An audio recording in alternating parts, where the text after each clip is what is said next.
Ya, bismillahirrahmanirrahim. Assalamualaikum warahmatullahi wabarakatuh. Materi statistik yang lainnya yaitu tentang variansi dan simpangan baku, gitu ya. Oke, mari kita simak materinya. Nah, ragam atau variansi kita belajar yang pertama itu adalah ragam dan variansi adalah nilai statistik yang sering dipakai dalam menentukan kedekatan sebaran data. Ingat kata kuncinya adalah kedekatan sebaran data yang ada di dalam sampel dan seberapa dekat titik data individu dengan min atau rata-ratanya. Nah, nanti kita cek seperti apa ragam atau varians itu ya. Nah, ragam itu atau varians, nanti kita cek rumusnya, itu adalah perbandingan antara jumlah kuadrat selisih setiap data dan rata-ratanya dengan banyaknya data. Nah, kita lihat nanti ya seperti apa, rumusnya. Sementara simpangan baku itu merupakan akar kuadrat dari ragam, simpangan baku atau standar deviasi. Jadi kita punya dua istilah nih. Istilah yang pertama itu ragam atau variansi, kemudian istilah yang kedua adalah simpangan baku atau standar deviasi. Sama ya?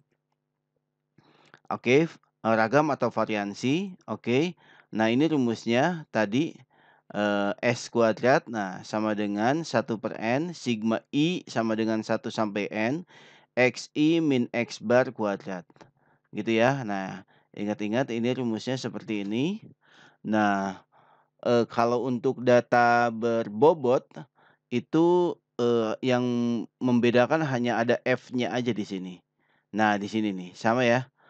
S kuadrat atau variansi sama dengan 1/n, I sama dengan 1 sampai K, Fi dikali Xi min X bar kuadrat. Paham ya? N banyaknya data, K itu banyaknya kelas, Fi itu frekuensi, Xi itu datum ke I, X bar itu adalah rata-rata hitung.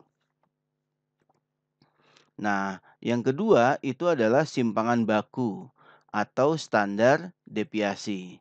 Nah, rumus simpangan baku sebenarnya, itu adalah akar dari yang tadi, yang ragam, gitu ya. Kalau ragam kan hanya ini aja nih, ragam. Nah, kalau simpangan baku akar dari ragam, gitu loh. Paham ya? Kalau untuk data berbobot juga sama. Kan yang membedakan data tunggal dengan data berbobot itu kan FI-nya ya, yang ininya nih. Nah, sama akar dari ragam, gitu ya. Nah, untuk lebih memahaminya, sebelum ke contoh soal, perhatikan, kesimpulannya. Semakin besar simpangan baku atau standar deviasi ya, maka datanya itu semakin heterogen atau bervariasi. Sedangkan semakin kecil simpangan baku, maka semakin homogen data tersebut. Gitu ya. Jadi kalau nilai simpangan bakunya kecil, berarti data itu semakin homogen karena data itu kecil menyimpangnya terhadap rata-rata. Gitu ya. Kita lihat contohnya nih. Nah, tentukan variansi dan simpangan baku. Bisa saja di sini di soalnya tentukan ragam dan standar deviasi, sama aja. Gitu kan? Variansi itu kan ragam, simpangan baku itu adalah standar deviasi. Dari data berikut nih.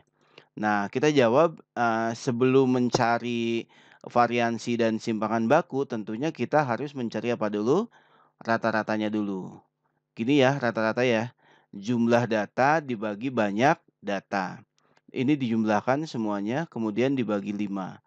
Karena datanya semuanya ini ada 5. 25 dibagi 5 sama dengan 5. Paham ya?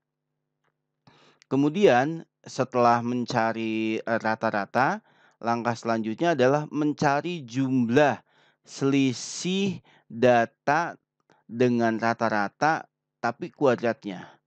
Atau bahasanya mencari kuadrat selisih data dengan rata-ratanya, gitu ya. Nah, Data yang pertama itu 8, 8 dikurangi 5, rata-ratanya 5, 8 kurangi 5 dikuadratkan.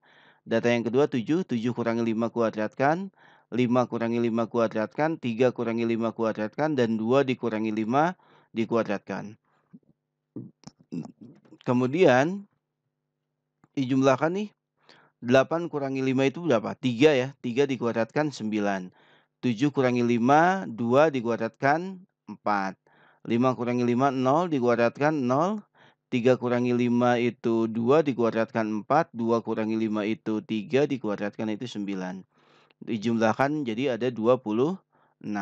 Maka perhatikan variansi atau S kuadrat itu sama dengan, nah ini nih, tadi kan kita udah mencari ini. Nilainya kan 26. Dibagi N. N-nya berapa? N-nya 5. Banyaknya data ini adalah 5. Maka variansinya adalah 26 dibagi 5. Oke, sampai sini cukup. Kalau mau di dalam buat pecahan atau desimal itu juga bisa.